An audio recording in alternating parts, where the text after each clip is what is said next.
Okay, so I did my project on the birth control movement, and I focused on exploring the evolution of the movement and comparing what the movement looked like then versus how birth control looks today. So I'm mainly focusing on the evolution of the movement and the difference between birth control now and then. But I have some different questions that I'm following, including how has the birth control movement evolved to today? What does the conversation about birth control look like today? And how has the conversation about birth control changed? They're all kind of intertwining, but I think they're all relevant. All right. So I wanted to start off by talking about the different uses of birth control just briefly. So back at the beginning of the birth control movement in 1916, contraception was really only used for pregnancy prevention. Today, the birth control pill is used for prevention of pregnancy, as well as acne, breast and ovary cysts, different infections, as well as anemia. And also it's used to regulate cycles, reduce cramps, and create lighter periods.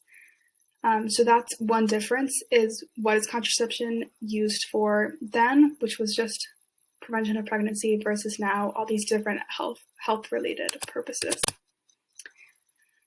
So now moving into the history of the birth control movement, and down below I also put in different images of different types of birth control, including the pill, implants, and more. So I wanted to talk about one of the most important people in the birth control movement, and that's Margaret Sanger. She was the founder of the birth control movement. She was born in New York, and so she was an American activist fighting for women's reproductive rights, and like I said, the founder of the movement. So right at the beginning of the movement in 1916, she opened a family planning and birth control clinic, which was the first one of its kind, and that was in Brooklyn, New York. And I'll talk about that a bit more during my timeline.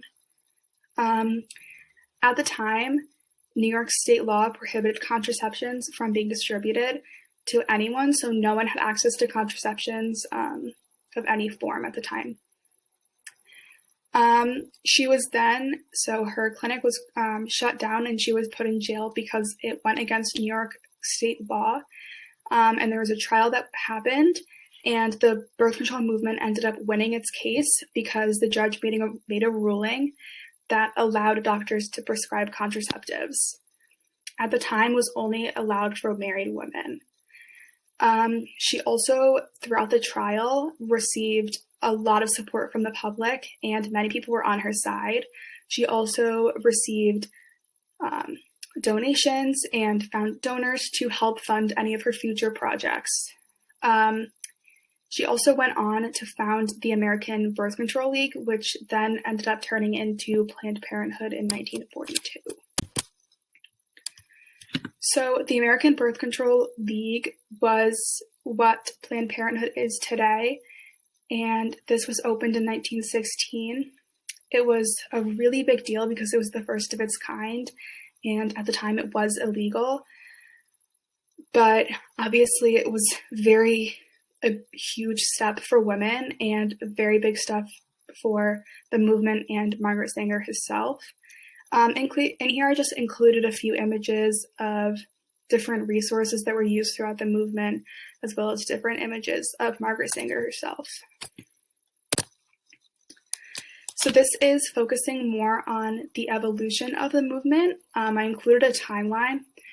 So 1914 was when the movement began. Margaret Sanger started the movement, like I said, and it wasn't until 1916 when the first clinic was open, and that was the American Birth Control League. Like I said, that was a really big step for women because it was finally a safe space for women to have control over their bodies and have these conversations that they've never had before. There was a huge jump until 1960, and throughout that period of time, there was still a lot of protesting and just fighting for their rights. So 1960 was when the pill was approved by the FDA. This was a really big deal because it was finally a form of contraception that women were able to have some access to. It took 5 years until married couples were able to use contraceptives. It was only accessible to married women. Then moving into 1968 was when more forms of the pill were created. So there were up to 7 different pill options for women to choose from, which was a big deal. Then moving into 1972 was when Massachusetts prohibited unmarried women from having access to birth control. So 1972 was when only married women were able to use and have access to contraceptives. 1984 was when the copper IUD was FDA approved. It still wasn't distributed. It took quite a few years for it to be distributed by companies, but this was also a really big deal for the movement because it was more options for women, and also for women who were being controlled by their husbands, were able to sort of hide it a bit better because it wasn't a pill that they were taking every day. So that was really awesome for the women. And then jumping to 1998 is when contraceptives were covered by insurance for government employees, and it was for married women at the time still, I'm pretty sure. 2006 is when birth control was approved for over-the-counter, which allowed for a lot more access for women, including unmarried women, to have access to birth control. So throughout this, the Plan B pill was created, and in 2012, 2014, the age restrictions were lifted for the Plan B pill. So it wasn't just married women married women age that were able to get the pill. Younger women were able to have access to it as well. 2016 was when Obamacare covered contraceptives, so now women were able to have a lot easier access to birth control because they had it covered by insurance, not just for government employees, but for anybody covered by Obamacare. Moving into now, women pretty much have have almost unlimited access to birth control, and 99% of sexually active women have used birth control at some point in their life, which is very different from when the movement began and they had no access to birth control at all. So moving into what it looks like today, some statistics: 60% of women use the pill for health-related purposes. So like I said, at the beginning of the movement, the pill was really only used for pregnancy prevention, but now it's used for so much more than just that. And even women that are not sexually active are using the pill. Also, 28% of women under the age of 15 use the birth control movement, which is the majority percentage.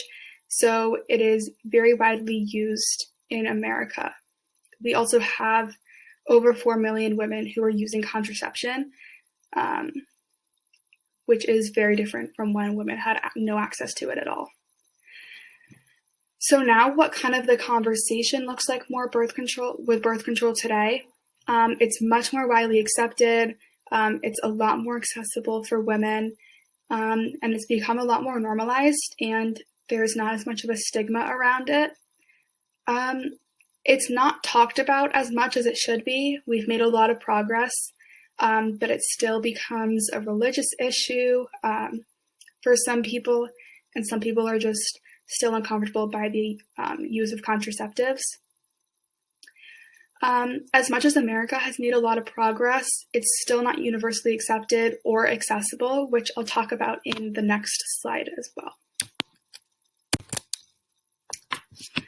So in this slide I included a TED Talk that Melinda Gates did. It's about 25 minutes long, so I'll just summarize the TED Talk. The title of it is Let's Put Birth Control Back on the Agenda. Basically, Melinda Gates talks about how different birth control looks in America and developed countries versus how it looks in specifically Africa and other countries that did not have the same healthcare system that we have here in America. She basically compares the two and talks about how it's important for us to make it, to take it upon us to get access for those women in Africa. She talked about in one specific country in Africa, many women would choose for an injectable type of birth control because they only had to go every 3 months rather than going or taking a pill every day. And also, the main reason why they did the injectable was because they're able to hide it from their husbands. So that is kind of very comparable to when the movement started in America, when women had to hide their birth control from their husbands because many of them still wanted more children and the woman didn't, but she didn't have complete control over her body. So she really just explores that idea and how important it is to bring up the conversation of birth control yet again for countries that are not having as much access to it as we do. So yeah, there's definitely a big change in how birth control has evolved to today, but really it's specifically in America and other countries that have a healthcare system similar to ours, and how important birth control is for women and women's rights.